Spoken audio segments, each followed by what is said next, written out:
Le lundi matin commença comme tous les autres de l'année écoulée pour Raphaël Lefebvre. Il se réveilla à 5 heures, prit une douche glacée de 7 minutes exactement, enfila l'un de ses 20 costumes bleu marine identiques et quitta son penthouse du quartier de la Défense sans même jeter un regard par la fenêtre à la ville de Paris qui commençait à s'éveiller en contrebas. Pour Raphaël, le monde était fait de chiffres, de tableurs et de résultats trimestriels. Rien d'autre n'importait. À 38 ans, il avait bâti Tech France à partir de rien, transformant une petite start-up de logiciels en un colosse technologique évalué à des milliards d'euros. Son secret n'en était un pour personne qui travaillait avec lui. Raphaël n'avait pas de cœur. Il avait une calculatrice à la place. Lorsque son chauffeur s'arrêta devant l'immeuble aux façades de miroirs de 23 étages qui abritait le siège de Tech France, Raphaël descendit de la voiture sans un mot de remerciement, comme toujours. Il traversa le hall en marbre d'un pas ferme, ignorant les salutations nerveuses des employés qui s'écartèrent de son chemin, comme s'il portait une aura glaciale. Dans l'ascenseur privé, il vérifia ses emails pour la 3e fois depuis qu'il avait quitté son domicile. Une réunion importante était prévue à 9 heures du matin, la plus importante de ces derniers mois, en fait. Une réunion qui allait changer la vie de centaines de personnes, bien que Raphaël ne le voie pas de cette façon. Pour lui, ce n'était qu'une autre décision stratégique nécessaire pour maintenir la compétitivité de l'entreprise. Quand il entra dans son bureau au 23e étage, Florence, son assistante depuis 5 ans, était déjà là avec une tasse de café noir sans sucre. Exactement comme il l'aimait. Florence était une femme de 40 ans, efficace et discrète, qui avait appris dès le premier jour que Raphaël n'aimait pas les conversations inutiles. Elle posa le café sur la table en verre et lui tendit un dossier noir. « Réunion confirmée pour 9 heures, monsieur Lefebvre. Tous les directeurs ont déjà confirmé leur présence. Les documents sont prêts pour signature, dit Florence de sa voix professionnelle. Raphaël prit le dossier sans la regarder. « Parfait. Je veux tout le monde à 9 heures précises. Pas une minute de retard. »« Oui, monsieur. » Florence sortit du bureau en silence, refermant la porte avec soin. Raphaël ouvrit le dossier et examina les documents pour la 10e fois. Les noms étaient là. 347 noms. 347 employés qui seraient licenciés ce matin-là. La plupart d'entre eux travaillaient dans les secteurs du support, du nettoyage et de la maintenance. Externalisable, pensa Raphaël. L'entreprise économiserait 4,2 millions d'euros par an avec cette mesure. Les chiffres ne mentaient pas. C'était la bonne décision d'un point de vue financier. Le fait que chacun de ces noms représentait une personne avec une famille, des factures à payer et des rêves ne traversa jamais l'esprit de Raphaël. Ou s'il le traversa, il l'ignora avec la même facilité avec laquelle il ignorait tout ce qui n'était pas du profit. À 9 heures précises, Raphaël entra dans la salle de réunion du 22e étage. 6 directeurs étaient déjà assis autour de la table en acajou. Parmi eux se trouvait Marcel Dubois, son associé et directeur financier, un homme de 50 ans aux cheveux grisonnants et au sourire qui n'atteignait jamais ses yeux. Marcel avait été fondamental dans les premières années de l'entreprise, mais dernièrement les deux hommes divergeaient sur certaines questions. Rien de suffisamment grave pour affecter les affaires, mais une tension croissante existait entre eux. « Bonjour, messieurs », dit Raphaël en s'asseyant en bout de table. « Allons droit au but. Vous avez tous lu les rapports. Notre marge bénéficiaire a chuté de 2,8% au dernier trimestre. C'est inacceptable. Nos concurrents réduisent leurs coûts et nous devons faire de même si nous voulons conserver notre position de leader. » L'un des directeurs, Frédéric, le plus jeune du groupe, osa lever timidement la main. « Monsieur Lefebvre, certains de ces employés sont avec nous depuis plus de 5 ans. Peut-être pourrions-nous envisager des réaffectations internes avant de procéder à des licenciements massifs. » Raphaël regarda Frédéric avec cette expression glaciale qui faisait reculer même les plus courageux. Les réaffectations coûtent du temps et de l'argent en formation, du temps et de l'argent que nous n'avons pas. De plus, ces fonctions peuvent être facilement externalisées pour un tiers du coût actuel. Ce sont de simples mathématiques, Frédéric. Vous comprenez les mathématiques, n'est-ce pas?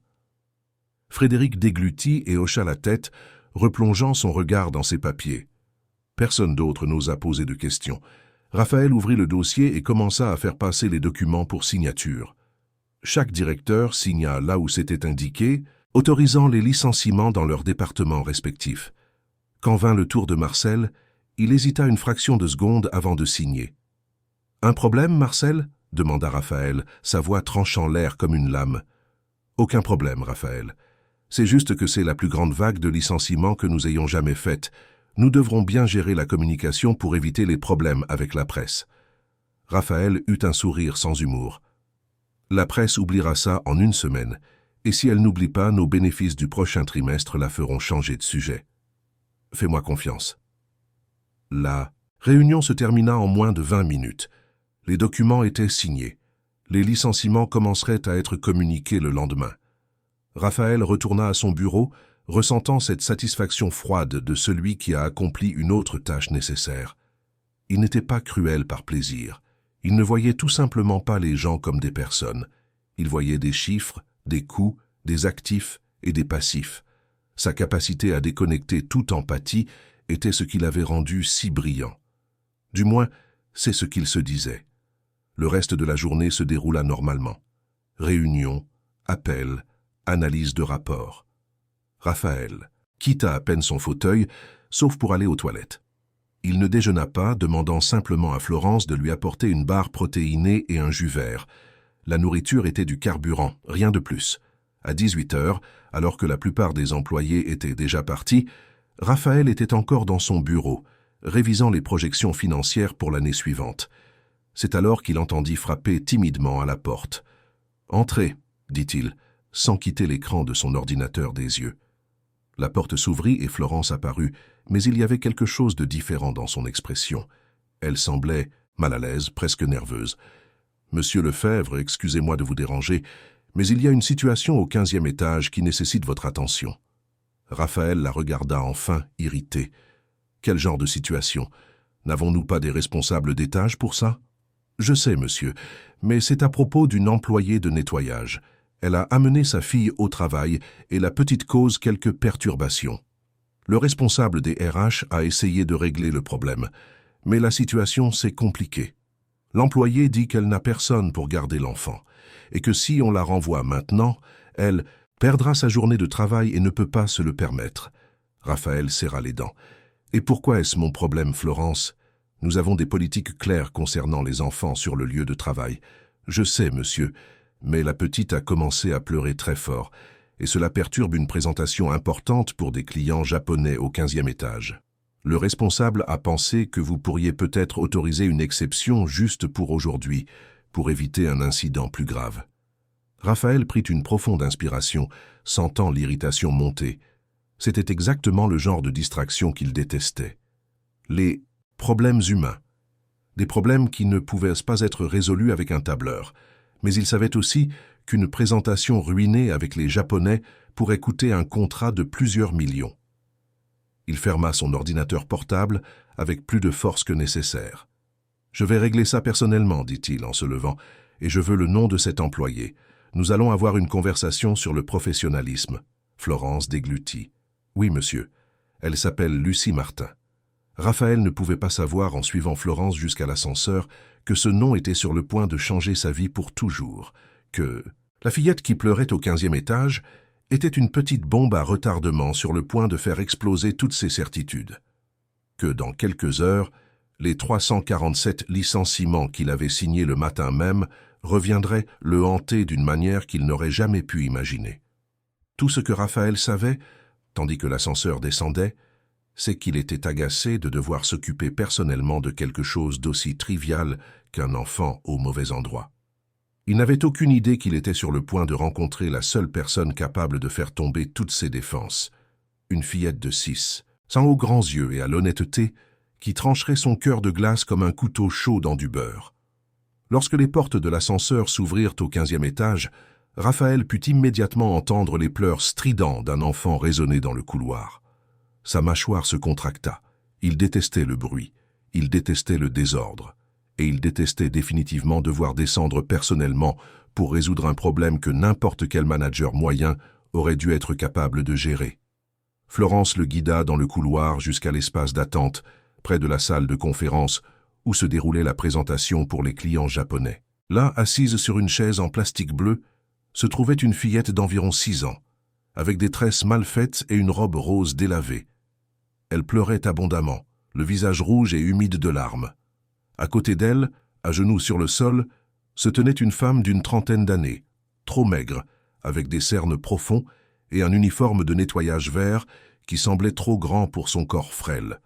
La femme tentait en vain de calmer la fillette, lui murmurant des mots de réconfort tout en jetant des regards désespérés aux responsables des RH qui se tenaient là. Un homme petit nommé Paul, qui semblait sur le point de faire une crise de nerfs. Quand Paul vit Raphaël approcher, son visage devint encore plus pâle. « Monsieur Lefebvre, je suis vraiment désolé de devoir vous déranger avec ça », commença Paul en trébuchant sur ces mots. « J'ai essayé de régler la situation, mais elle m'a échappé et les Japonais se plaignent du bruit et je ne savais plus quoi faire. » Raphaël ne regarda même pas Paul. Ses yeux étaient fixés sur la femme agenouillée à côté de l'enfant. « Vous êtes Lucie Martin ?» demanda-t-il, sa voix toujours aussi tranchante. Lucie se leva rapidement, manquant de trébucher. Ses yeux étaient rouges et ses mains tremblaient. « Oui, monsieur, c'est moi. S'il vous plaît, monsieur Lefebvre, je peux tout vous expliquer. »« Alors expliquez, » dit Raphaël en croisant les bras. « Et faites vite, car vous perturbez une réunion importante. » Lucie déglutit, jetant un regard inquiet à sa fille, qui continuait de sangloter. « Monsieur, je sais que je n'aurais pas dû amener Isabelle au travail. Je sais que c'est contre le règlement. Mais ce matin, la femme qui la garde m'a appelé pour me dire qu'elle était malade et ne pouvait pas s'en occuper.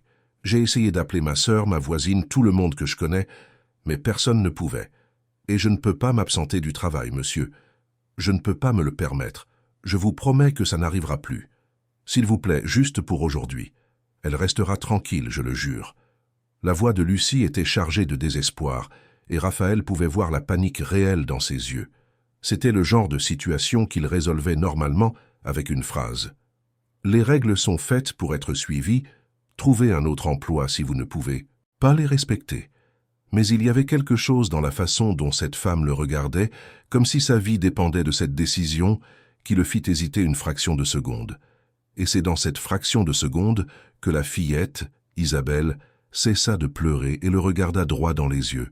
Ses yeux étaient grands et marrons, encore brillants de larmes. Elle renifla, s'essuya le nez avec le dos de sa main et pencha sa petite tête sur le côté, étudiant Raphaël avec une curiosité enfantine qui le prit complètement au dépourvu. « C'est vous, le patron ?» demanda-t-elle avec cette sincérité brutale que seuls les enfants possèdent. Raphaël cligna des yeux, décontenancé. « Oui, je suis le propriétaire de l'entreprise. » Isabelle hocha lentement la tête, comme si cela avait parfaitement du sens. « Alors vous êtes très important. Maman a dit que vous êtes la personne la plus importante de toutes. » Raphaël regarda Lucie, qui était mortifiée, essayant de faire taire sa fille par des gestes désespérés. Mais Isabelle ignora complètement sa mère et continua de parler parce que c'est ce que font les enfants. Ils disent la vérité sans filtre, sans peur, sans calculer les conséquences. « Je ne voulais pas pleurer, vous savez, » continua Isabelle, sa voix encore tremblante mais plus calme maintenant. « C'est juste que j'ai eu peur quand ce monsieur là-bas a dit que maman allait perdre son travail. Et maman ne peut pas perdre son travail parce qu'elle doit acheter les médicaments. » Raphaël sentit quelque chose d'étrange dans sa poitrine, un pincement, presque imperceptible, mais il était là. « Quel médicament ?» demanda-t-il, et il le regretta aussitôt car cela ne le regardait pas et il n'aurait pas dû prolonger cette conversation. Isabelle regarda sa mère, comme pour demander la permission de continuer. Lucie ferma les yeux, humiliée, mais ne dit rien. La fillette interpréta le silence comme un consentement. « Les médicaments de maman. Elle est malade, elle est très fatiguée, et parfois elle a des vertiges. Le médecin a dit qu'elle devait prendre des médicaments, mais ils sont très chers. »« Isabelle, ça suffit, » l'interrompit enfin Lucie, sa voix fine et brisée.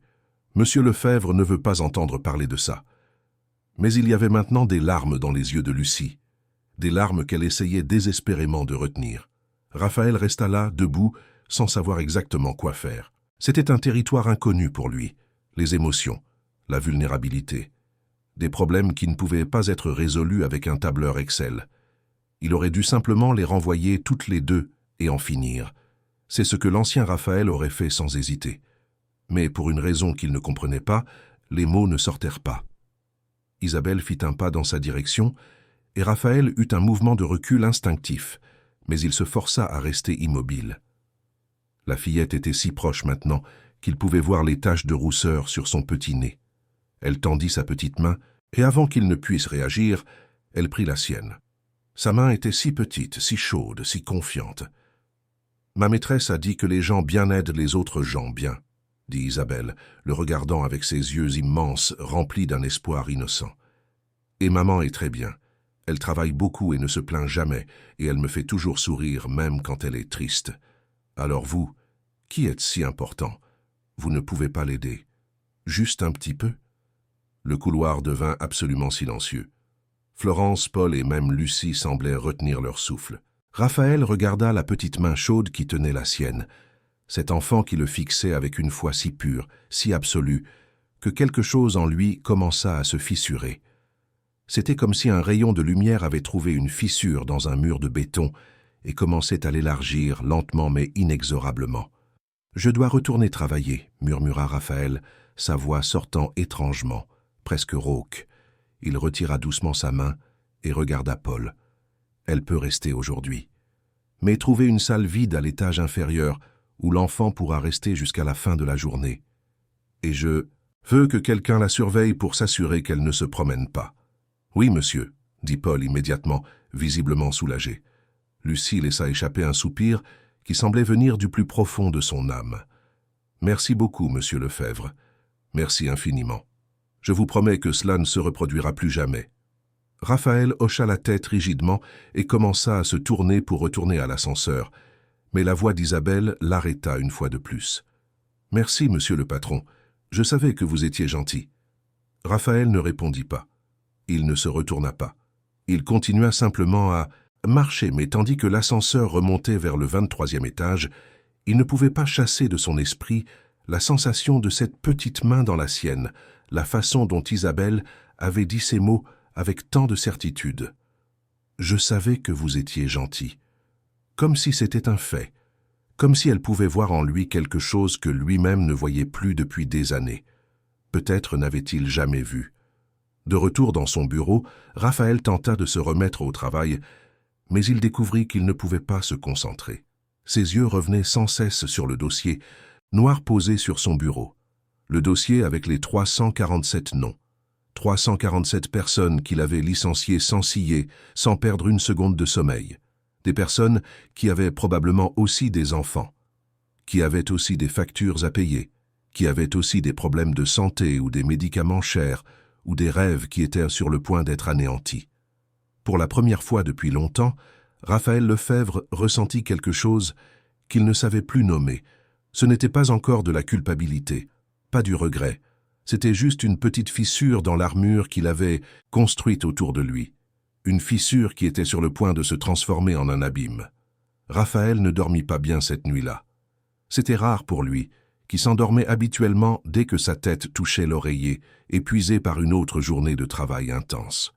Mais cette fois, il resta éveillé tard, fixant le plafond de son penthouse, écoutant le silence lourd de la nuit parisienne.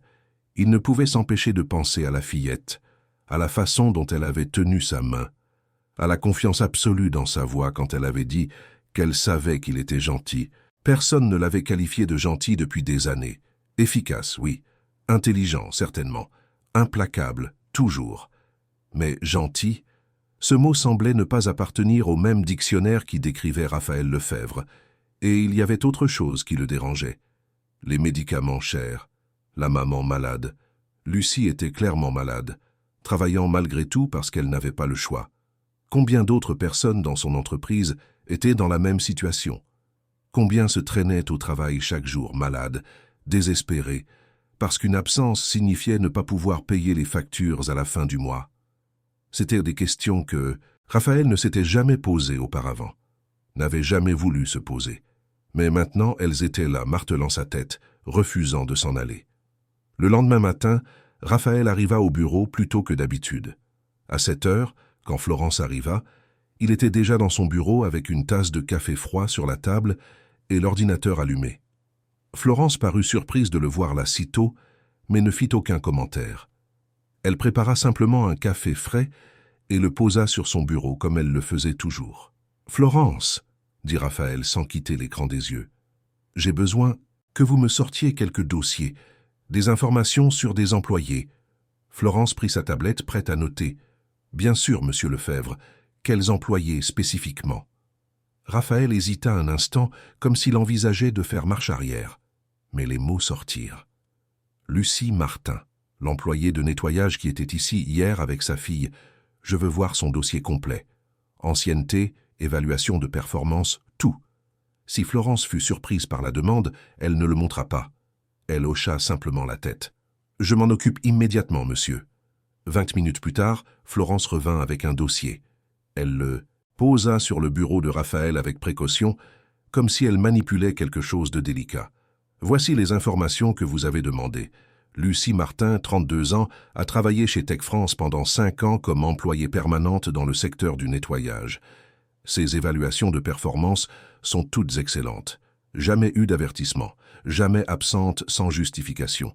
Elle a été considérée comme une employée exemplaire par son superviseur direct pendant 4 années consécutives. » Raphaël ouvrit le dossier et commença à lire. Chaque page confirmait ce que Florence avait dit. Lucie était une employée modèle, ponctuelle, dévouée, efficace. Il y avait même quelques lettres de félicitations de responsables d'autres départements commentant la qualité de son travail. Raphaël tourna quelques pages de plus et s'arrêta net. Son sang se glaça. Là, sur une feuille datée de 3 semaines, se trouvait la lettre de licenciement. Signée par lui, Raphaël Lefebvre. Sa propre signature était là, froide et impersonnelle, scellant le destin de cette femme. « Elle a été licenciée », murmura Raphaël, plus pour lui-même que pour Florence. « Oui, monsieur, lors de la vague de licenciement du mois dernier, elle faisait partie des 347 employés qui ont été remerciés. Et maintenant, elle travaille de nouveau ici. » « Comment ?» Florence consulta sa tablette. Elle a été réembauchée comme prestataire une semaine après son licenciement, par l'entreprise Net Services, qui a repris le contrat de nettoyage de Tech France après les licenciements. Son salaire en tant que prestataire est 40% inférieur à ce qu'il était en tant qu'employée permanente, et elle n'a plus les avantages qu'elle avait avant, y compris la mutuelle d'entreprise. Raphaël sentit comme si quelqu'un venait de lui donner un coup de poing dans l'estomac. Quand a-t-elle perdu sa mutuelle ? Immédiatement après le licenciement. Le contrat assurait une couverture jusqu'à la fin du mois suivant, donc elle a perdu la couverture complète il y a 2 semaines. Les pièces commencèrent à s'assembler dans l'esprit de Raphaël comme un puzzle macabre. Il y a 2 semaines, exactement quand Isabelle avait dit que sa mère avait besoin de médicaments chers. Ce n'était pas une coïncidence, c'était une cause et un effet. Il avait licencié Lucie, elle avait perdu sa mutuelle, et maintenant, elle ne pouvait pas payer le traitement dont elle avait besoin. La main de Raphaël trembla légèrement en tenant les papiers. « Florence, dit-il, lentement, j'ai besoin que vous découvriez une dernière chose pour moi. Cherchez dans les anciens dossiers médicaux, quand elle avait encore la mutuelle. Je veux savoir si elle a fait des examens ou des consultations ces derniers mois en tant qu'employée permanente. » Florence sortit et revint une demi-heure plus tard. Son visage était grave. « Monsieur Lefebvre, j'ai trouvé quelque chose. Lucie a fait une batterie d'examens il y a 3 mois. Elle a été orientée vers un hématologue car les examens de routine montraient des anomalies préoccupantes. Il y a un rapport médical ici. On lui a diagnostiqué une anémie sévère qui nécessite un traitement continu et une médication spécifique. Le médecin a recommandé un suivi mensuel et une supplémentation intraveineuse dans certains cas. Le traitement complet est couvert par notre mutuelle premium, mais sans elle, il serait effectivement très coûteux. Raphaël ferma les yeux. Il pouvait voir la chronologie parfaitement maintenant. Lucie avait découvert qu'elle était malade. Elle avait commencé le traitement. Et puis lui, Raphaël Lefebvre, avait signé son licenciement sans même regarder son nom, sans savoir qu'il lui retirait exactement ce dont elle avait le plus besoin au pire moment possible. Il n'avait pas seulement licencié une employée. Il avait condamné une femme malade à choisir entre travailler ou se soigner, entre nourrir sa fille ou acheter des médicaments, entre survivre ou vivre. « Merci, Florence », réussit à dire Raphaël d'une voix étrangement rauque. « Vous pouvez disposer. »« Monsieur Lefebvre, » commença Florence avec hésitation, « si vous envisagez de faire quelque chose à ce sujet, je peux aider à préparer les documents. » Raphaël la regarda pour la première fois ce matin-là, voyant vraiment son assistante. Florence était là depuis 5 ans, témoin de toutes ses décisions froides, de tous les licenciements sans émotion, de tous les moments où il avait choisi les chiffres plutôt que les gens. Et pourtant, il y avait quelque chose dans ses yeux maintenant qui semblait plein d'espoir, comme si elle attendait qu'il fasse enfin la bonne chose. « Je vais y réfléchir, » dit Raphaël, mais ils savaient tous les deux qu'il mentait. Il avait déjà décidé. Il ne savait juste pas encore exactement ce qu'il allait faire. Le reste de la journée passa dans un brouillard. Raphaël essaya de travailler, de se concentrer sur les réunions prévues, mais son esprit était ailleurs. Il était dans la salle de nettoyage du 14e étage, où Lucie était probablement en ce moment, passant la serpillière, feignant de ne pas être fatiguée, feignant de ne pas être malade, parce qu'elle n'avait pas d'autre choix. Il pensait à Isabelle, cette petite fille de 6 ans qu'il avait regardée et avait vu de la bonté là où il n'y en avait aucune, qui lui avait fait confiance pour sauver sa mère, parce qu'il était important et que les personnes importantes pouvaient faire des choses incroyables. Vers 17 heures, Raphaël n'en pouvait plus. Il prit l'ascenseur et descendit au 14e étage. Il trouva Lucie en train de nettoyer les toilettes, une expression fatiguée sur le visage. Quand elle le vit, elle faillit laisser tomber sa serpillière de surprise. « Monsieur Lefebvre, » dit-elle rapidement, en se redressant. « Quelque chose ne va pas ?»« J'ai besoin de vous parler, » dit Raphaël. « En privé. » Lucie regarda autour d'elle, nerveuse, se demandant clairement si elle avait des ennuis. Raphaël la guida jusqu'à une salle de réunion vide et ferma la porte. Ils restèrent là, debout, à quelques mètres l'un de l'autre. Un PDG milliardaire dans son costume à 3 000 € et une femme de ménage dans son uniforme vert délavé. Deux mondes qui n'auraient jamais dû se toucher, mais qui entraient maintenant en collision inévitable. « Je sais que vous êtes malade, » dit Raphaël sans détour. « Je sais pour l'anémie sévère, je sais pour les médicaments chers, et je sais que vous avez perdu votre mutuelle lorsque vous avez été licencié. » Lucie pâlit. « Monsieur, je peux vous expliquer. Je ne laisse pas cela affecter mon travail. Je prends les médicaments que je peux me permettre et je fais de mon mieux. »« Savez-vous qui a signé votre licenciement ?» demanda Raphaël, sa voix sortant plus dure qu'il ne l'aurait voulu. Lucie cligna des yeux, confuse. « Non, monsieur. J'imagine que ce sont les RH. »« C'est moi. Raphaël Lefebvre. J'ai personnellement signé votre licenciement 3 semaines après que vous ayez découvert que vous étiez malade et que vous aviez besoin d'un traitement que seule notre mutuelle couvrait entièrement. » Le silence qui suivit fut assourdissant.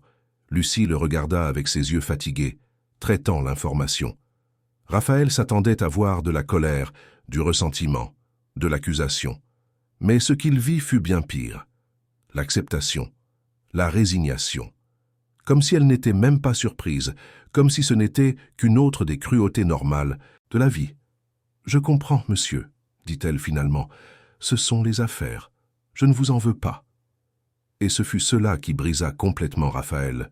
Pas la maladie, pas les médicaments chers, mais cette acceptation tranquille d'une injustice brutale.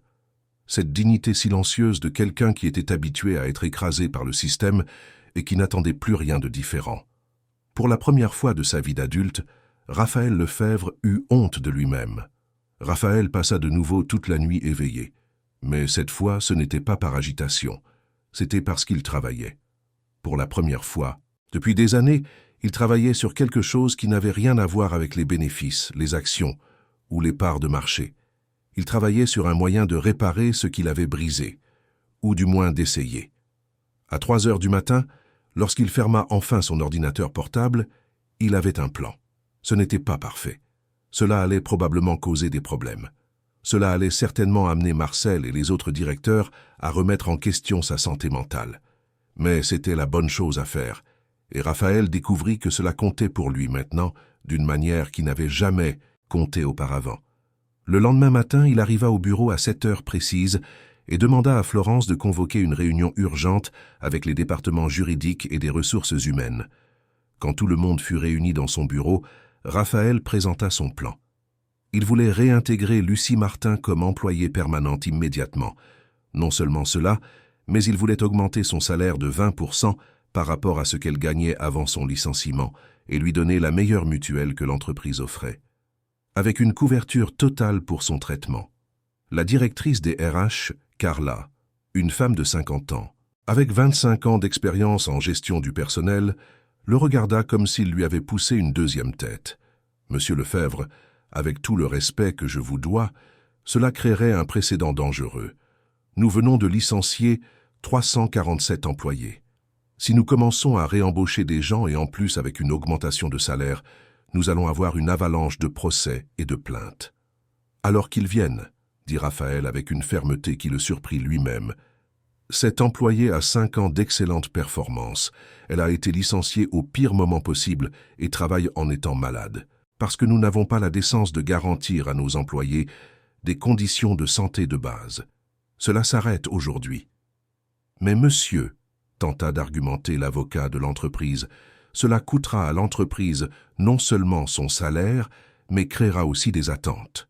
Je me fiche des attentes. Ce qui m'importe, c'est de faire ce qui est juste. Préparez les documents. Je veux que ce soit réglé d'ici la fin de la journée. » La réunion se termina avec tout le monde clairement choqué, mais personne n'osa discuter davantage.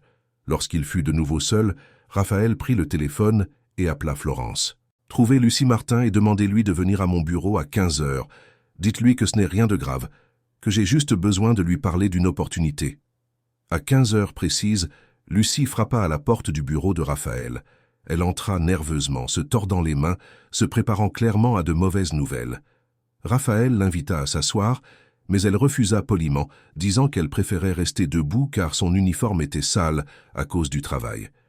Raphaël sentit un pincement de quelque chose qui ressemblait à de la douleur, en voyant comment elle pensait, ne même pas, mériter de s'asseoir sur une chaise propre. « Lucie, » commença Raphaël, essayant de trouver les bons mots, « hier je vous ai dit que c'était moi qui avais signé votre licenciement. Et c'est vrai. Mais ce que je n'ai pas dit, c'est que c'était l'une des décisions les plus lâches que j'ai jamais prises de ma vie. » Lucie cligna des yeux, confuse. « Monsieur, je vous ai licencié sans même connaître votre nom, sans savoir que vous aviez une fille, sans savoir que vous étiez malade. J'ai seulement vu un chiffre sur un tableur et j'ai décidé que ce chiffre était jetable. Et j'avais tort, profondément, inexcusablement tort. »« Monsieur Lefebvre, vous n'avez pas à vous excuser, » dit Lucie rapidement. « Je sais que les entreprises doivent réduire leurs coûts. Je comprends. »« Non, vous ne comprenez pas, » l'interrompit Raphaël, sa voix plus ferme. « Et je ne veux pas que vous compreniez. Je ne veux pas que vous, ou qui que ce soit d'autre, pense qu'il est normal d'être traité comme un numéro jetable. Vous avez travaillé ici pendant 5 ans. Vous avez été une employée exemplaire. Et quand vous aviez le plus besoin de soutien, je vous ai tout pris. Ce n'est pas normal. C'est de la cruauté. » Lucie resta silencieuse, des larmes commençant à se former dans ses yeux. Raphaël ouvrit un tiroir et en sortit une enveloppe. À l'intérieur se trouvaient les documents préparés par le département juridique. Il les tendit à Lucie. « À partir d'aujourd'hui, vous êtes réintégrée comme employée permanente de Tech France. Votre salaire sera 20% plus élevé qu'auparavant. Vous aurez la meilleure mutuelle que nous offrons, avec une couverture totale pour votre traitement. Et si vous avez besoin de temps pour des consultations ou des examens, vous l'aurez sans aucune déduction de salaire. » Lucie prit les papiers avec des mains tremblantes. Elle les regarda, mais Raphaël doutait qu'elle lise vraiment. Les larmes coulaient maintenant librement sur son visage. « Monsieur Lefebvre, » murmura-t-elle, « je ne sais pas quoi dire. Vous n'avez rien à dire. Acceptez simplement. Et prenez soin de votre santé. Isabelle a besoin de sa mère en bonne santé et forte. » En entendant le nom de sa fille, Lucie sanglota. « C'est elle la raison de tout, n'est-ce pas? Ma belle Isabelle, elle vous a demandé de m'aider. » Raphaël hocha la tête, sentant un nœud dans sa propre gorge. « Elle a dit qu'elle savait que j'étais gentil, et j'ai réalisé que je ne voulais pas lui prouver qu'elle avait tort. » Lucie s'approcha et, avant que Raphaël ne puisse réagir, elle le serra dans ses bras. C'était une étreinte rapide, presque désespérée, de pure gratitude. Quand elle s'écarta, elle souriait à travers ses larmes. « Merci, monsieur Lefebvre. Merci de m'avoir rendu ma vie. » Après le départ de Lucie, Raphaël resta seul dans son bureau, regardant par la fenêtre la ville en contrebas. Il se sentit bien d'une manière qu'il n'avait pas ressentie depuis des années. Mais ce sentiment ne dura pas longtemps, car à 16h30, Marcel Dubois entra dans son bureau sans frapper, le visage rouge de colère. « Tu es devenu complètement fou? cria Marcel en jetant un dossier sur le bureau de Raphaël.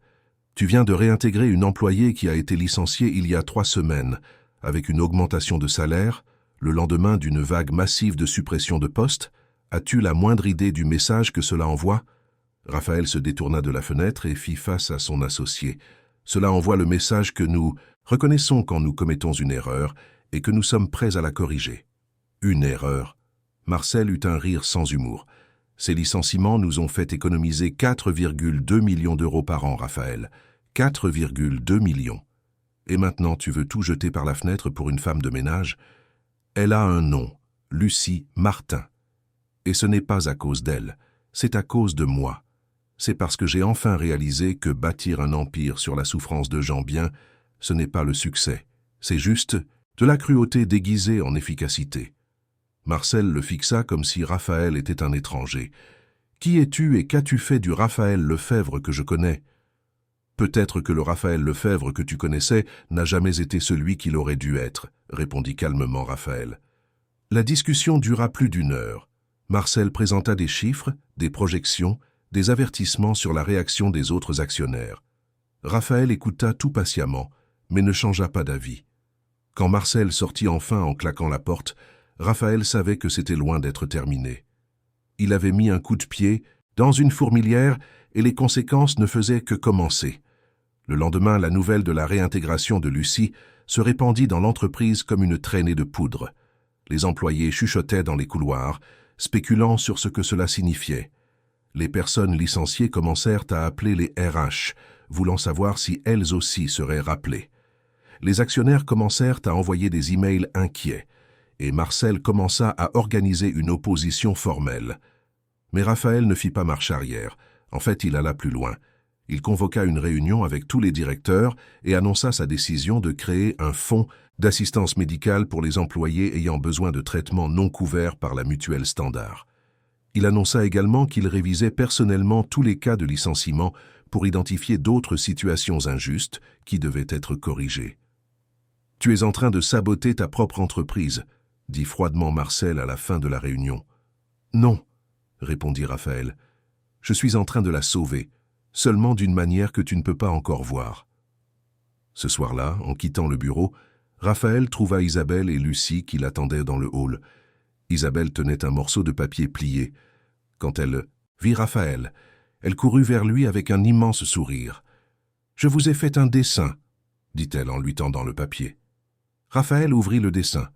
C'était un bonhomme allumette le représentant, reconnaissable à son costume, tenant la main de 2 autres bonshommes allumettes plus petits, Lucie et Isabelle. Au-dessus d'eux, écrit en lettres tordues et colorées, se trouvait la phrase « Merci d'être gentil pour de vrai ». Raphaël regarda ce dessin simple et sentit quelque chose qu'il n'avait pas ressenti depuis son enfance. Des larmes menaçant de couler. Il déglutit et plia soigneusement le papier, le plaçant dans la poche intérieure de sa veste, tout près de son cœur. « Celui-ci restera avec moi pour toujours, dit-il, sa voix étrangement nouée. Isabelle sourit encore plus, et Lucie posa la main sur l'épaule de Raphaël dans un geste de gratitude silencieuse. Alors qu'il les regardait s'éloigner, mère et fille main dans la main, Raphaël sut qu'il n'y avait pas de retour en arrière possible. Il avait choisi sa voie et devrait maintenant en affronter toutes les conséquences, aussi difficiles soient-elles. Les semaines suivantes furent un tourbillon. Raphaël commença à mettre en œuvre des changements qui feraient faire des cauchemars à n'importe quel investisseur traditionnel.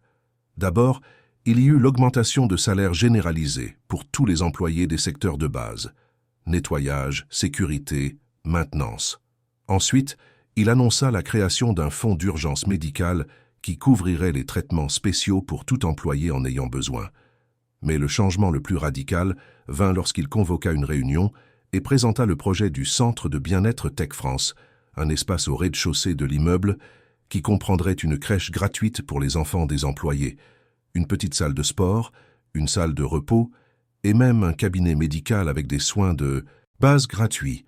Quand Marcel vit les chiffres prévisionnels pour tous ces programmes, il faillit s'effondrer. 300% d'augmentation des coûts opérationnels, Raphaël, dit-il en jetant les rapports sur la table de la salle de réunion. 300%. Notre bénéfice du dernier trimestre a été complètement anéanti.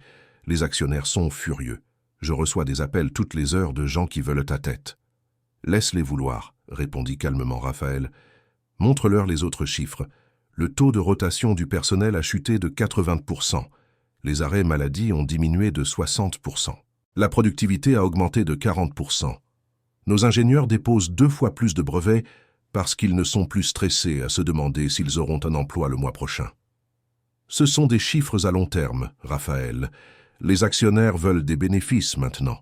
Ils se fichent de la productivité dans 5 ans si l'entreprise fait faillite avant. L'entreprise ne fera pas faillite, fais-moi confiance. Mais Marcel ne lui faisait pas confiance. Et il n'était pas le seul. Les couloirs de Tech France s'étaient transformés en champs de bataille invisibles où les chuchotements et les regards pesaient plus lourds que les mots. Les cadres supérieurs murmuraient dans les ascenseurs sur l'instabilité que Raphaël provoquait. Certains mettaient déjà leur CV à jour, se préparant à ce qu'ils considéraient comme l'effondrement inévitable de l'entreprise. D'autres, cependant, en particulier les plus jeunes, observaient les changements avec un mélange d'espoir et d'admiration, comme s'ils voyaient enfin quelque chose en quoi ils pouvaient croire. Une semaine plus tard, Raphaël reçut une notification officielle. Les actionnaires convoquaient une assemblée générale extraordinaire pour voter sur son maintien au poste de PDG. Ils voulaient l'évincer de l'entreprise qu'il avait lui-même fondée.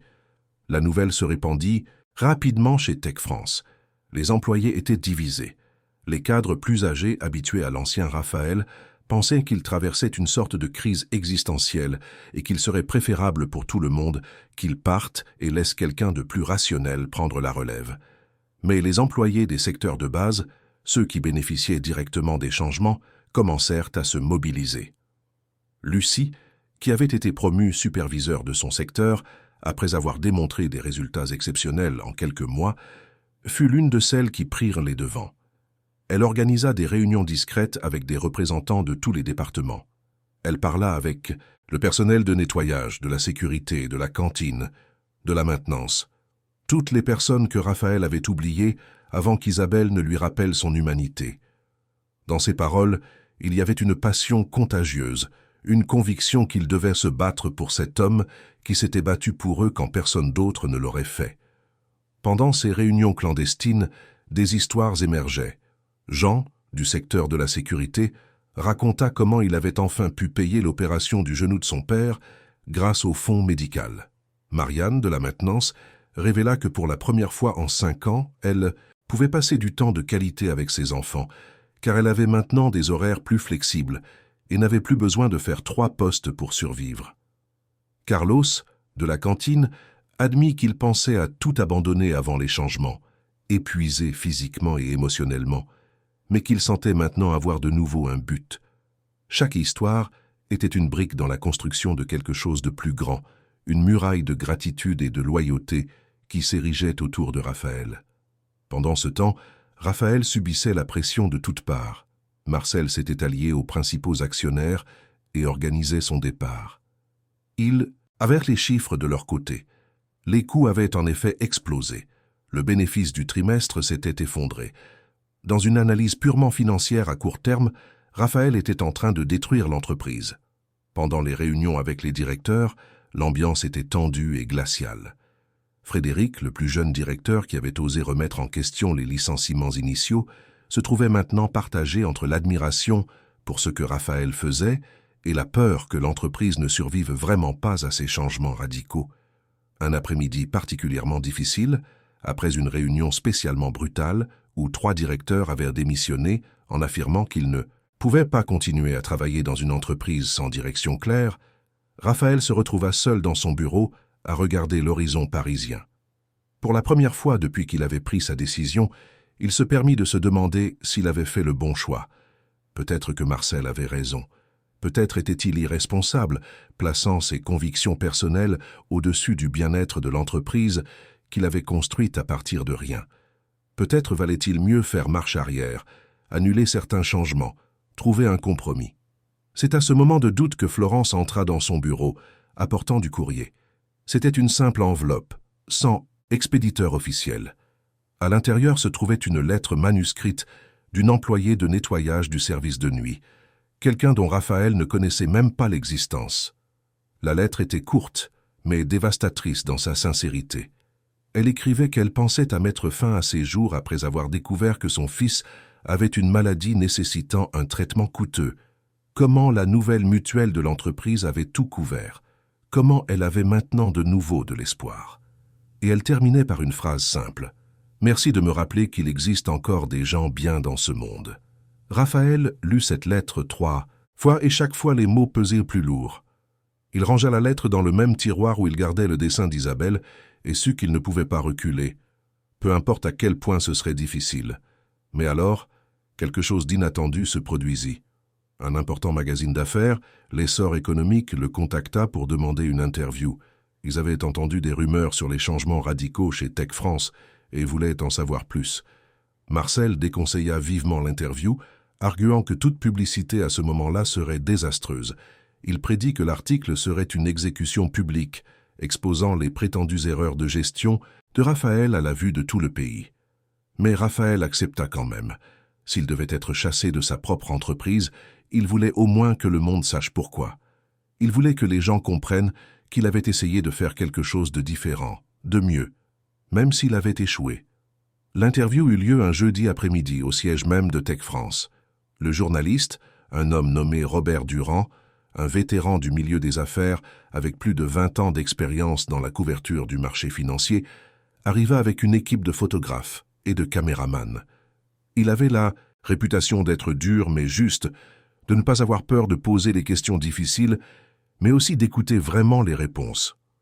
Raphaël lui fit faire un tour de l'entreprise avant l'interview formelle. Il lui montra le centre de bien-être qui était presque terminé, avec ses murs colorés et ses équipements neufs sentant encore la peinture fraîche. Il présenta Robert à Lucie et à quelques autres employés qui avaient bénéficié des changements. Il laissa les gens raconter leurs propres histoires, sans interférer, sans essayer de contrôler le récit. Lucie fut particulièrement éloquente. Elle raconta comment elle avait été licenciée au moment où elle avait le plus besoin de sa mutuelle, comment sa fille avait demandé de l'aide au PDG, comment Raphaël avait non seulement corrigé l'erreur, mais transformé toute la culture de l'entreprise. « J'étais en train de mourir de l'intérieur », dit Lucie à la caméra, les larmes coulant sans honte. Pas seulement physiquement à cause de ma maladie, mais émotionnellement parce que j'avais perdu tout espoir que quelqu'un s'en soucie. Je pensais que pour les gens comme moi, les gens qui nettoient les sols et vident les poubelles, personne ne nous voyait comme des êtres humains. Et puis, M. Lefebvre m'a montré qu'il existe encore des gens bien dans ce monde, des gens prêts à mettre les autres avant le profit. Il m'a rendu ma vie et l'espoir en l'avenir de ma fille. Robert interviewa également d'autres employés. Un ingénieur logiciel parla de la façon dont l'environnement de travail était devenu plus créatif et collaboratif, maintenant que les gens n'avaient plus constamment peur d'être les prochains licenciés. Une analyste système révéla qu'elle avait refusé une offre avec un salaire plus élevé d'un concurrent parce qu'elle ne voulait pas quitter Tech France, quelque chose d'impensable 6 mois auparavant. Chaque témoignage brossait le tableau d'une entreprise en transformation, non sans douleur, mais définitivement en route vers quelque chose de mieux.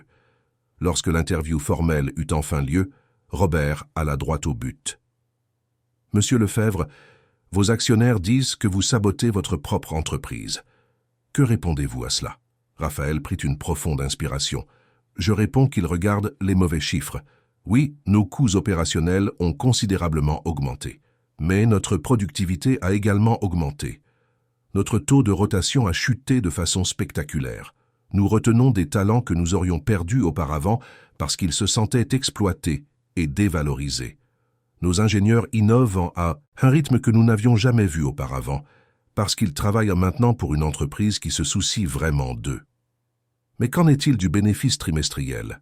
Insista Robert, se penchant en avant avec une curiosité sincère. Le bénéfice trimestriel est important, bien sûr, mais il ne peut pas être la seule mesure du succès.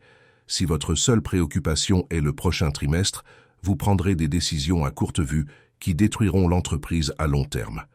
Je préfère avoir des bénéfices plus faibles maintenant, mais durables et croissants au cours des 10 prochaines années, plutôt que des bénéfices énormes aujourd'hui et une entreprise en faillite dans 5 ans parce que nous avons épuisé tous nos meilleurs employés.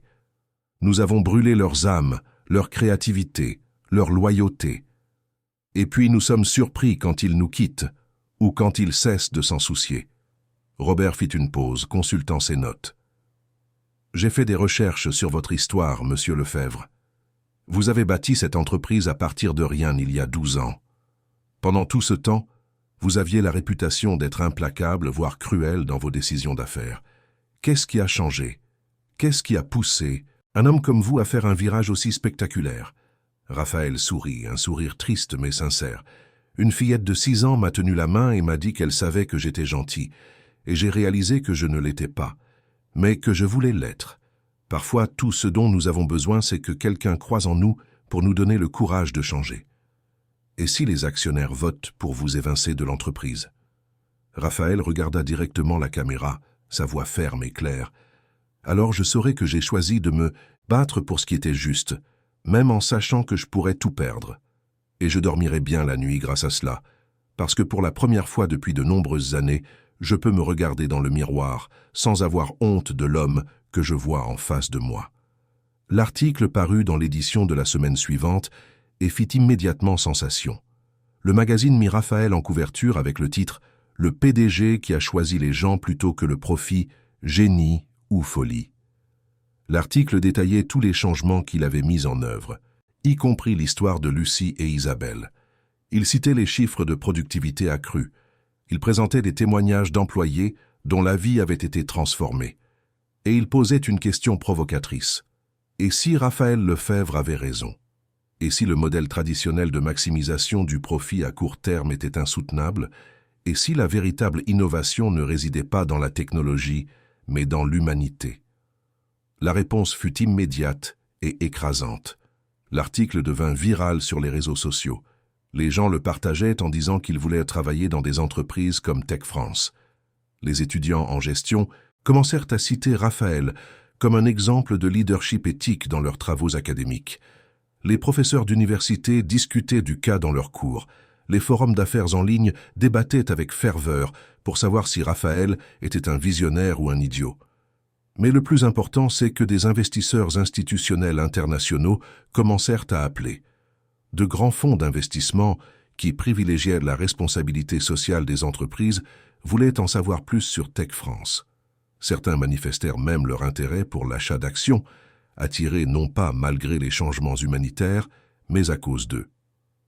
Marcel arriva au bureau de Raphaël le lendemain matin de la publication avec une expression mêlant choc et colère.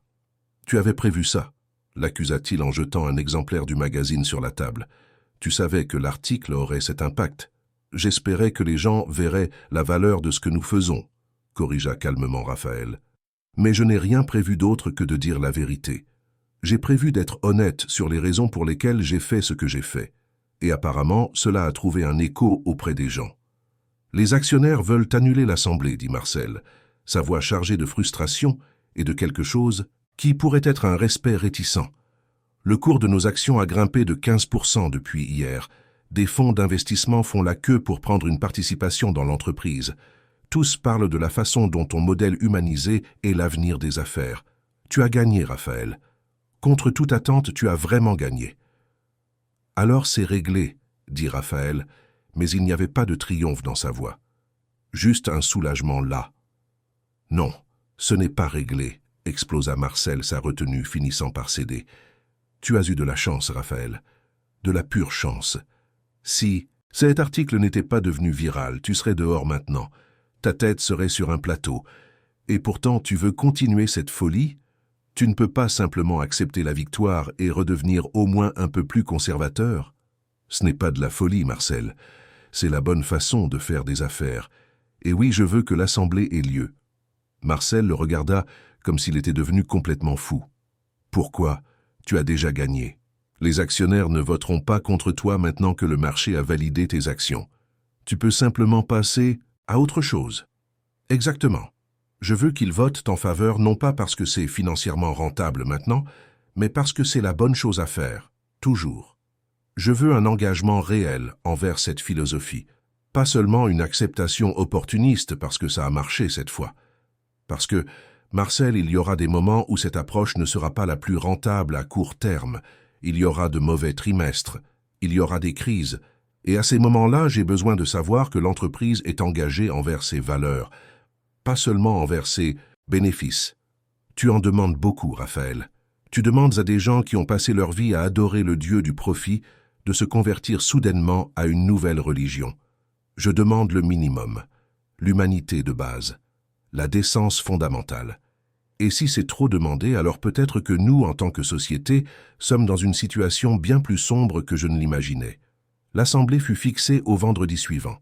L'effervescence dans l'entreprise était palpable. Tout le monde savait ce qui était en jeu. La veille de l'assemblée, lorsque Raphaël arriva le matin, il découvrit une scène qui le laissa sans voix. Le hall était rempli d'employés, des centaines d'entre eux. Tous portèrent des t-shirts avec la phrase « L'humain d'abord » imprimée sur le devant. C'était une manifestation silencieuse, organisée par Lucie et d'autres responsables de département, montrant leur soutien au PDG qui les avait choisis à la place des chiffres froids d'un tableur. Quand Raphaël passa parmi eux, les employés se mirent à applaudir. Ce n'était pas un applaudissement bruyant ou exagéré. C'était respectueux, sincère, chargé d'une véritable gratitude. Beaucoup avaient les larmes aux yeux. Certains tenaient des pancartes faites à la main avec des messages de remerciement. Une femme plus âgée du secteur du nettoyage s'approcha et tint simplement la main de Raphaël un instant, sans rien dire, mais ses yeux disaient tout.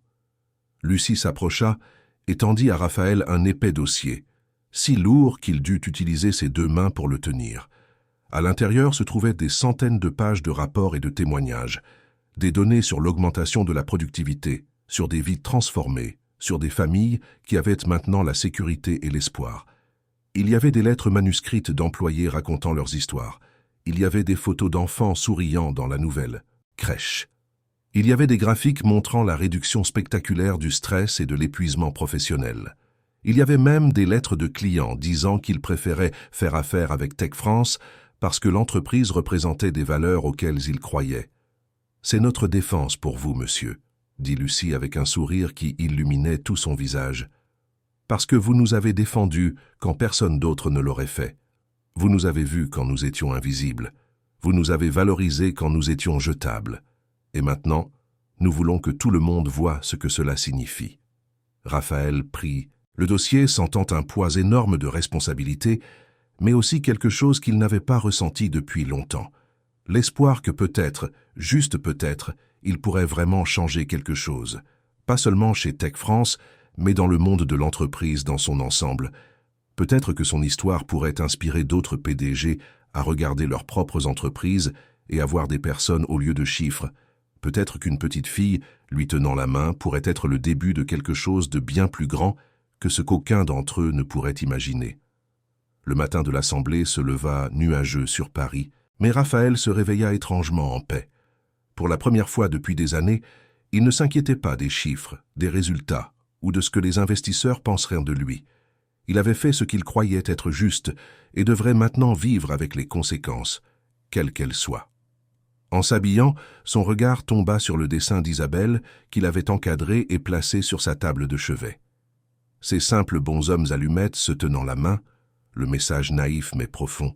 « Merci d'être gentil pour de vrai. » C'était tout ce qui importait maintenant. Il toucha le verre du cadre, du bout des doigts, comme pour puiser du courage dans cette image enfantine. Avant de partir, Raphaël fit quelque chose qu'il n'avait jamais fait auparavant. Il s'agenouilla à côté de son lit et, bien qu'il ne soit pas un homme religieux, fit une prière silencieuse. Il ne demanda pas la victoire. Il ne demanda pas que les choses se passent comme il le souhaitait. Il demanda seulement le courage d'accepter le résultat, quel qu'il soit, et la sagesse de continuer à faire ce qui était juste, indépendamment des conséquences. Quand il se releva, il y avait une sérénité sur son visage qui n'y était pas auparavant. En arrivant chez Tech France, Raphaël trouva la presse qui encerclait le bâtiment. L'histoire avait pris une ampleur nationale et internationale. Des journalistes de toute la France et même de certains médias étrangers voulaient couvrir cette assemblée qualifiée de moment décisif pour le capitalisme moderne.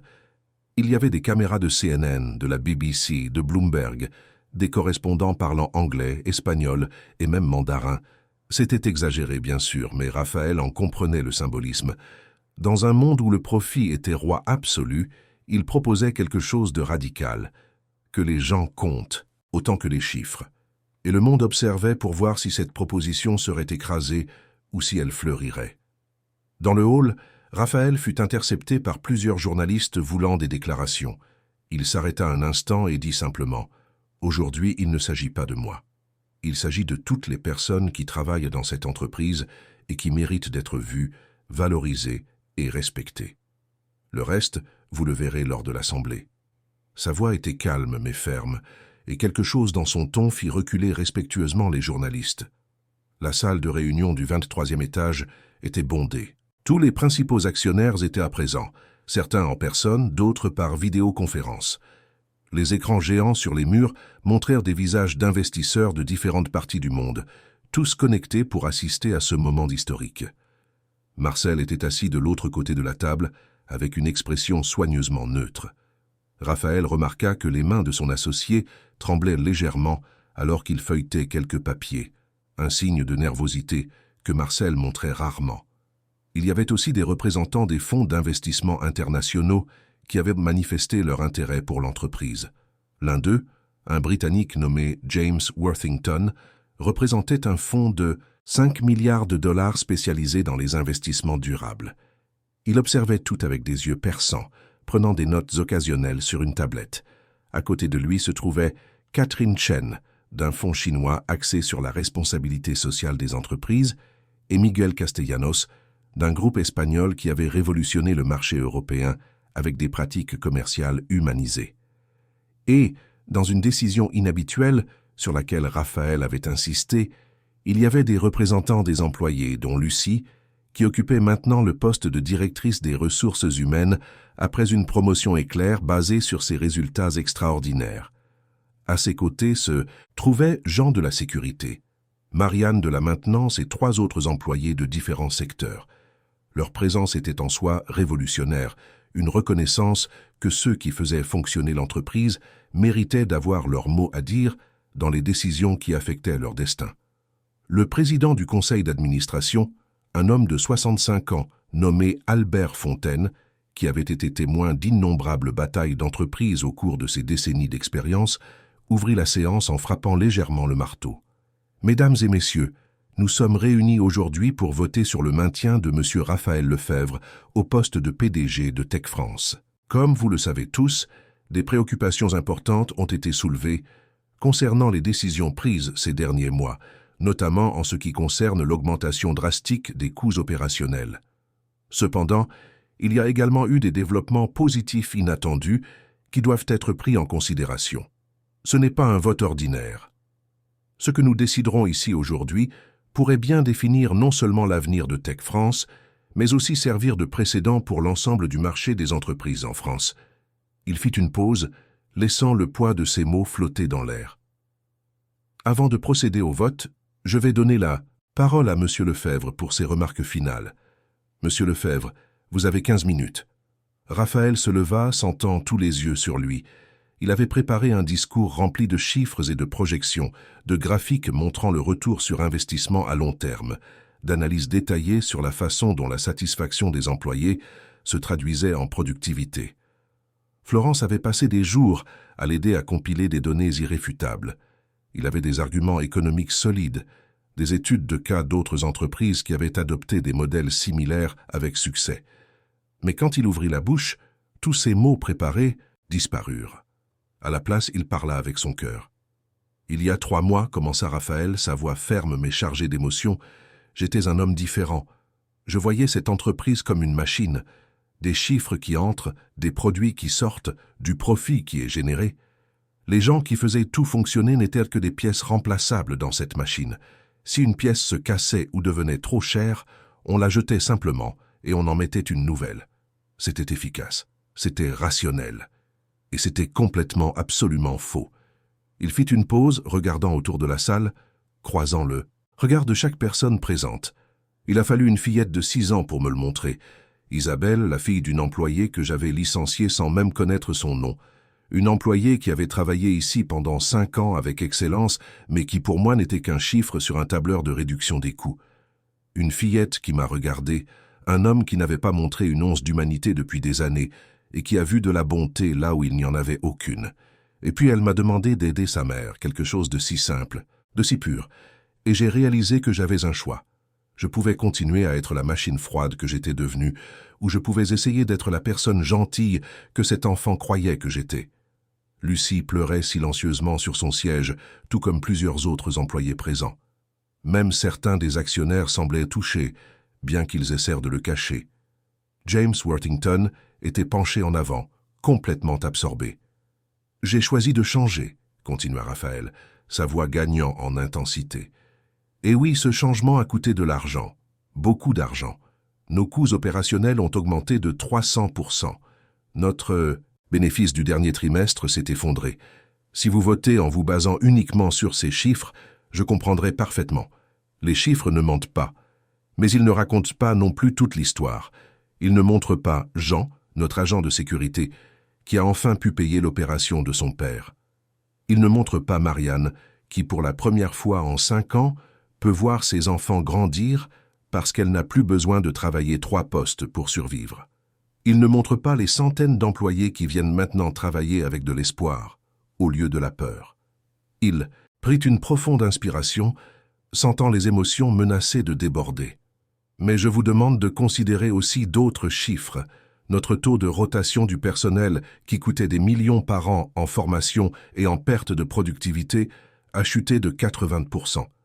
Savez-vous combien d'argent nous avons économisé simplement en n'ayant pas à embaucher et former constamment de nouveaux employés? Nos arrêts maladie, qui retardèrent les projets et coûtaient encore plus cher, ont diminué de 60%. Des employés en bonne santé travaillent mieux, c'est simple comme bonjour. Notre innovation, mesurée en brevets déposés, a doublé. Parce que les ingénieurs qui ne s'inquiètent pas d'être licenciés demain ont l'espace mental pour créer. Des employés heureux, en bonne santé et en sécurité travaillent mieux. C'est simple comme bonjour, mais ce sont des mathématiques qui prennent du temps à se manifester. Et je vous demande d'avoir la patience de laisser ces mathématiques fonctionner. L'une des actionnaires, une femme nommée Patricia Drummond, une investisseuse célèbre pour son approche pragmatique et parfois impitoyable, leva la main. « Monsieur Lefebvre, avec tout le respect que je vous dois, nous avons entendu votre logique, et elle a du sens. Sur le papier. J'admets même que les chiffres de productivité sont impressionnants, mais le marché est imprévisible. Que se passera-t-il si dans 2 ans, cette approche humanisée cesse d'être rentable? Que se passera-t-il si nos concurrents trouvent des moyens d'être plus efficaces en maintenant le modèle traditionnel? Que se passera-t-il s'il y a une récession et que nous devons réduire les coûts de manière drastique? Allons-nous simplement continuer à perdre de l'argent au nom de l'humanité pendant que l'entreprise coule? Et c'est là que Raphaël prit la décision la plus importante de sa vie. Il aurait pu dire non, que si l'approche cessait d'être rentable, ils annuleraient les changements. Il aurait pu rassurer les actionnaires que le profit serait toujours la priorité finale. Il aurait pu leur donner une porte de sortie facile, la garantie qu'en fin de compte, il était toujours un homme d'affaires pragmatique. Mais il ne le fit pas. Au lieu de cela, il regarda directement Patricia et dit avec une conviction qui le surprit lui-même « Oui ». Le silence qui suivit fut absolu. On pouvait entendre le bourdonnement de la climatisation. Patricia cligna des yeux confuse. « Oui quoi? Oui, nous continuerons à privilégier l'humanité, même si cela cesse d'être rentable à court terme. C'est exactement le choix que je vous demande de faire aujourd'hui. Je ne vous demande pas de voter en ma faveur parce que les chiffres du moment sont bons, ou parce que les médias sont de notre côté, ou parce que des fonds d'investissement internationaux sont intéressés. Je vous demande de voter en faveur d'un engagement réel et durable envers l'idée que les gens comptent autant que les profits. Toujours. Pas seulement quand c'est pratique ou financièrement avantageux, surtout quand ça ne l'est pas. » Marcel se leva brusquement, sa chaise raclant le sol avec un son âpre. « Raphaël, tu demandes aux actionnaires de compromettre la stabilité financière de l'entreprise sur la base d'un idéal philosophique. Tu leur demandes de choisir les principes plutôt que les profits. C'est de la folie managériale. Aucune entreprise ne peut survivre comme ça. » Raphaël se tourna pour faire face à son associé et meilleur ami de tant d'années. « Non, Marcel, c'est de l'humanité. Et si cette assemblée, si cette entreprise ne peut pas s'engager à cela, alors peut-être que je ne devrais vraiment pas être ici. Peut-être que vous devriez trouver quelqu'un qui peut dormir tranquille en sachant que ces décisions détruisent des vies. Parce que je ne peux plus. » et je ne veux plus pouvoir. Le débat se poursuivit pendant plus d'1 heure. Certains actionnaires soutenaient avec passion que Raphaël était irresponsable, qu'il avait une obligation fiduciaire envers eux de maximiser les profits. D'autres défendaient que sa vision était exactement ce dont le monde de l'entreprise avait besoin, une révolution nécessaire dans un système brisé. Frédéric, le plus jeune directeur, fit un discours éloquent sur le fait que sa génération ne voulait plus travailler pour des entreprises qui n'avaient pas de valeur au-delà du profit. Les représentants des fonds internationaux révélèrent qu'ils avaient mené des analyses approfondies et croyaient que le modèle de Raphaël était non seulement éthiquement supérieur, mais aussi financièrement viable à long terme. James Worthington présenta des données d'entreprises européennes qui avaient adopté des approches similaires et qui prospéraient. Catherine Chen parla de la façon dont le marché chinois valorisait de plus en plus les entreprises socialement responsables. Miguel Castellanos partagea des histoires de succès d'Espagne qui faisaient écho à ce que Raphaël essayait de faire. Lucie, quand on lui donna la parole, se leva avec les jambes tremblantes mais la voix ferme. Elle parla avec une passion qui émut beaucoup de personnes présentes sur la façon dont les changements avaient littéralement sauvé sa vie et celle de dizaines d'autres employés. J'étais malade, sans espoir, travaillant juste pour survivre un jour de plus. Et puis, M. Lefebvre m'a rendu ma dignité, il m'a rendu mon avenir, il m'a rendu la capacité d'être mère sans avoir à choisir entre nourrir ma fille ou me soigner. Vous pouvez voter en vous basant sur des chiffres, et je comprends. Mais souvenez-vous que chaque chiffre sur un tableur est une personne, une vie, une famille. Et quand vous choisissez les chiffres plutôt que les gens, vous n'affectez pas seulement les profits, vous décidez qui vit avec dignité et qui vit dans le désespoir. Quand Lucie termina, beaucoup de personnes présentes avaient les larmes aux yeux. Même Patricia Dremond semblait ébranlée, s'essuyant discrètement les yeux avec un mouchoir. Jean de la sécurité parla brièvement de la façon dont, pour la première fois en 20 ans de travail, il se sentait valorisé. Marianne de la maintenance partagea comment ses enfants avaient dessiné la nouvelle crèche de l'entreprise et comment c'était le premier dessin heureux qu'ils faisaient de quelque chose, lié au travail de leur mère. Finalement, après toutes les discussions, après tous les arguments et contre-arguments, Albert Fontaine leva la main pour demander le silence. « Messieurs, il est temps de voter. Ce n'est pas un vote ordinaire. Aujourd'hui, nous ne votons pas seulement sur le maintien d'un PDG. Nous votons sur le type d'entreprise que nous voulons être, le type de monde que nous voulons créer. Ceux qui sont en faveur du maintien de M. Raphaël Lefebvre comme PDG, avec un soutien total à ses politiques d'humanisation de l'entreprise et l'engagement de maintenir ses valeurs même dans les moments difficiles, dites oui. Ce qui se passa ensuite surprit même Raphaël. Un par un, chaque actionnaire présent dit oui. Certains le dirent à voix basse, presque à contre-cœur, mais ils le dirent. D'autres le dirent avec conviction, d'une voix forte et claire. James Worthington dit oui et ajouta que son fonds souhaitait augmenter considérablement son investissement dans Tech France. Catherine Chen dit oui et commenta qu'elle était impatiente de présenter le modèle de Raphaël lors de conférences internationales. Patricia Dremond, qui avait été l'une des plus sceptiques, dit oui. Après une longue pause, ajoutant « J'espère que vous avez raison, Raphaël, et je ferai tout ce qui est en mon pouvoir pour m'assurer que vous ayez raison. » Marcel fut le dernier, et pendant un long moment, il sembla qu'il allait voter contre. Il regarda Raphaël pendant un temps qui parut une éternité. Il y avait tant de choses dans ce regard, des années de partenariat, des batailles gagnées ensemble, la fondation de l'entreprise dans un petit garage, toutes les victoires et les défaites qu'ils avaient partagées. Et puis Marcel soupira profondément, un soupir qui semblait venir du plus profond de son âme. « Oui, dit-il finalement, bien que cela semblât lui faire physiquement mal. Oui, et que Dieu nous vienne en aide à tous. Mais qu'il soit noté que si tu es fou, Raphaël, alors je choisis d'être fou avec toi. Parce que peut-être que le monde a besoin de plus de fous comme toi. » Le vote fut unanime. Raphaël resterait PDG. Plus que cela, l'Assemblée vota pour incorporer dans les statuts de l'entreprise un engagement formel envers le bien-être des employés comme priorité d'entreprise, et non plus seulement comme un effet secondaire de la recherche du profit. C'était sans précédent. C'était révolutionnaire. C'était effrayant et excitant à la fois. Albert Fontaine frappa le marteau et déclara « Qu'il soit consigné qu'en ce jour, Tech France a choisi une voie différente, et puissions-nous tous avoir le courage de la suivre, aussi difficile que soit le voyage. Lorsque l'assemblée se termina et que tout le monde commença à sortir, Marcel s'approcha de Raphaël. Ils restèrent là un moment, se regardant simplement. Puis Marcel tendit la main, mais Raphaël le tira dans ses bras.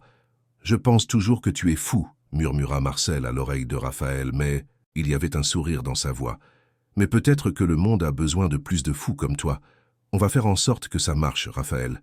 Vraiment, ensemble. » Raphaël serra l'épaule de son associé, sentant qu'ils étaient enfin de retour du même côté, plus forts que jamais. « Merci de m'avoir fait confiance, Marcel. Je sais que ce n'était pas facile, je sais que je t'en ai beaucoup demandé. »« Tu m'as demandé d'être humain, » répondit Marcel, « et ça ne devrait pas être trop demandé.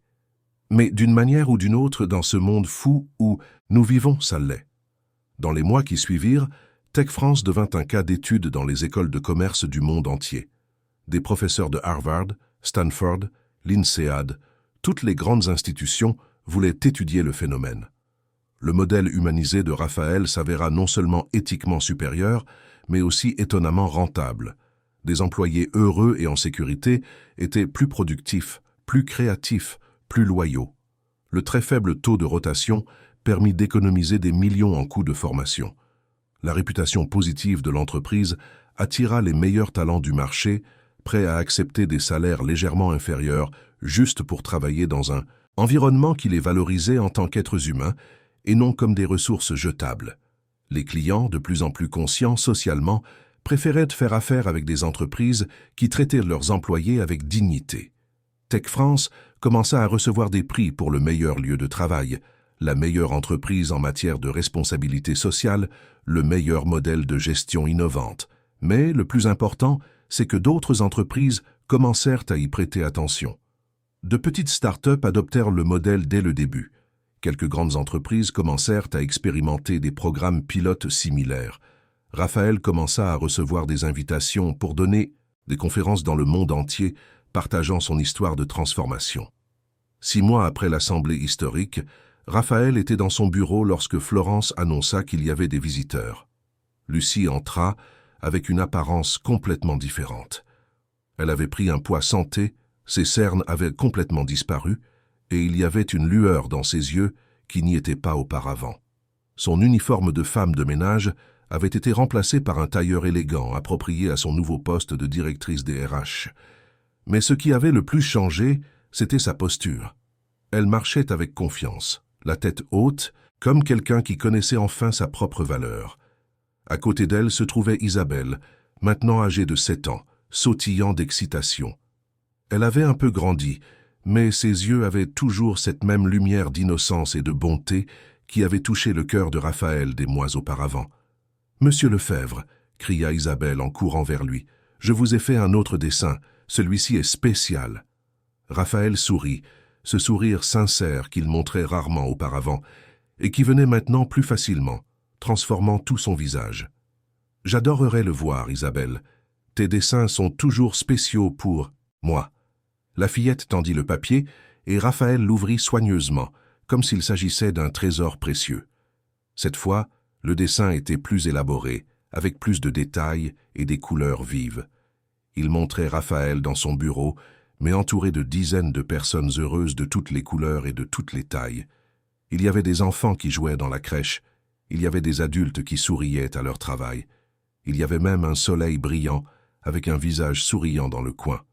Et en haut, écrit avec la calligraphie améliorée mais toujours enfantine d'Isabelle, trouvait la phrase qui ferait que Raphaël garderait ce dessin pour le reste de sa vie. « Tu as appris que les gens sont plus importants que l'argent. Ma maîtresse a dit que tu es un vrai héros. » Raphaël regarda ces mots pendant un long moment, sentant le poids de tout ce qui s'était passé ces derniers mois. Tous les choix difficiles, toutes les fois où il avait dû choisir entre le chemin facile et le chemin juste. Toutes les nuits où il s'était demandé s'il faisait la bonne chose, s'il n'était pas naïf, s'il ne condamnait pas l'entreprise à l'échec. Et maintenant, en regardant ce dessin coloré et plein de vie, il savait avec une certitude absolue qu'il l'était. Chaque seconde de doute en avait valu la peine. Chaque centime dépensé avait été un investissement dans le type de monde qu'il voulait voir. « C'est toi qui m'as appris ça, Isabelle, » dit Raphaël en s'agenouillant pour être à sa hauteur. « Toi et ta mère, vous m'avez montré qu'être vraiment gentil est plus important que d'avoir un succès factice. Vous m'avez rappelé quelque chose que j'avais oublié ou peut-être que je n'ai jamais su, que le succès sans humanité n'est qu'une belle façon de décrire l'échec. » Isabelle le serra fort dans ses bras, et Raphaël sentit des larmes lui piquer les yeux. Il n'essaya pas de les cacher, il les laissa couler librement, des larmes de gratitude, de soulagement, de joie pure. Quand elle s'écarta, elle était radieuse. « Vous êtes mon héros préféré, dit-elle avec un sérieux absolu, mieux que les super-héros de la télé parce que vous êtes vrai. » Lucie posa la main sur l'épaule de Raphaël, et quand il la regarda, il vit qu'elle pleurait aussi. « Merci, monsieur Lefebvre, dit-elle d'une voix nouée, pour tout, pour m'avoir rendu ma vie, pour avoir donné de l'espoir à tant d'autres personnes, pour avoir prouvé qu'il est encore possible de réussir en étant bon, pour avoir montré que le profit et l'humanité n'ont pas besoin d'être ennemis, mais peuvent être alliés. Vous n'avez pas seulement changé Tech France, vous avez changé la façon dont les gens pensent au travail, à la valeur, à ce qui compte vraiment dans la vie. » Raphaël se leva, tenant le dessin avec soin, comme si c'était la chose la plus précieuse qu'il possédait. Et à bien des égards, c'était le cas. « C'est moi qui vous remercie, » dit-il sincèrement, « de m'avoir rappelé que je pouvais être plus que ce que j'étais, que nous pouvons tous être meilleurs que nous ne le pensons. Isabelle, tu m'as posé une question il y a quelques mois. Tu m'as demandé d'aider ta mère parce que les gens bien aident les autres gens bien, et j'ai réalisé que je n'étais pas une personne bien, mais je voulais l'être, et tu m'as donné la chance d'essayer. » Isabelle pencha la tête, pensive. « Mais vous avez toujours été gentil, dit-elle avec cette logique simple des enfants. Vous aviez juste oublié. Parfois, les gens oublient. Mais vous vous êtes souvenu, et maintenant vous aidez tout le monde à se souvenir aussi. » Ce soir-là, Raphaël plaça le nouveau dessin à côté de l'ancien sur sa table de chevet. Il avait fait faire un cadre spécial pour celui-ci aussi, avec une petite plaque en dessous portant la date et l'inscription. « Le jour où j'ai appris que le succès se mesure en vies touchées, pas en profits accumulés. » Ces deux morceaux de papier, avec leurs figures simples et leurs messages profonds, valaient un plus pour lui que toutes les actions, les profits et les prix d'entreprise du monde, parce qu'ils représentaient quelque chose qu'aucun tableur ne pourrait jamais mesurer, la transformation d'un homme qui avait perdu son humanité et l'avait retrouvée dans les yeux honnêtes d'un enfant. Il prit son téléphone et écrivit une note pour lui-même, quelque chose qu'il voulait se rappeler toujours. « Le jour le plus important de ma vie n'a pas été celui où Tech France a valu son premier milliard. C'est le jour où une fillette de 6 ans m'a tenu la main et a cru en moi. Le profit peut acheter beaucoup de choses, mais il ne peut pas acheter le sentiment de savoir que vous avez fait une différence dans la vie de quelqu'un. Il ne peut pas acheter la paix qui vient du fait de dormir en sachant que vos décisions ont construit plutôt que détruit.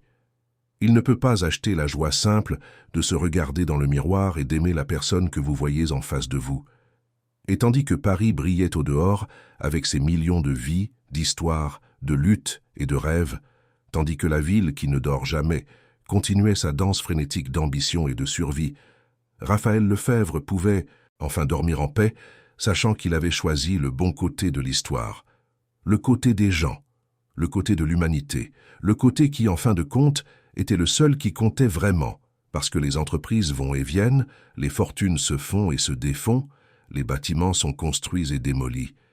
Mais la façon dont nous traitons les gens, la bonté que nous mettons dans le monde, l'exemple que nous laissons derrière nous, cela reste, cela résonne, cela compte. Et peut-être, juste peut-être, que l'histoire de Raphaël et Isabelle pourrait inspirer d'autres à faire leur propre choix, courageux, à voir des personnes au lieu de chiffres, à se souvenir que derrière chaque employé, il y a une histoire, une famille, des rêves, des peurs et des espoirs, et que lorsque nous choisissons de voir cette humanité, lorsque nous choisissons de l'honorer, nous ne construisons pas seulement de meilleures entreprises, nous construisons un monde meilleur.